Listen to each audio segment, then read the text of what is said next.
ఇవాళ ఏదైతుందో రేవంత్ రెడ్డి పోవాలి, కేసీఆర్ గారు రావాలి అనే ఒక నినాదం ప్రజలకు వెళ్తుందని చెప్పంటున్నా.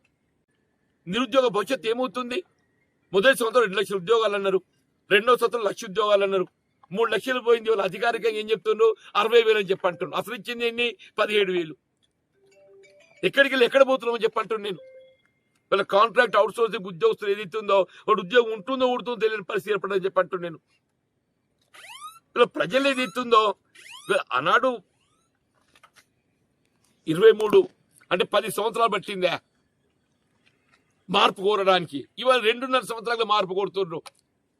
ఇవాళ ఏదైతుందో రేవంత్ రెడ్డి పోవాలి, కేసీఆర్ గారు రావాలి అనే ఒక నినాదం ప్రజలకు వెళ్తుందని చెప్పంటున్నా.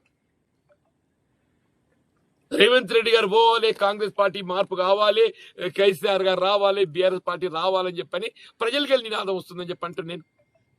దాన్ని ఆలోచన చేయండి. ఇంకా 2 ఏళ్ళు అధికారంలో ఉండేది ఉన్నది. ఇలా కాంగ్రెస్ పార్టీ ఇంకా 2 సంవత్సరాల అధికారంలో ఉండేది ఉన్నది. కానీ ఈ 2 సంవత్సరాల కాలమైనా మెరుగైన పాలన ఇవ్వడానికి ప్రయత్నం చేయండి, ప్రజాహితం కోసం పనిచేయండి. అది ఆలోచన చేయకుండా జీవన్ రెడ్డి ఎందుకు పోతుండే? నేను అధికార పార్టీ పోతలేను కదా.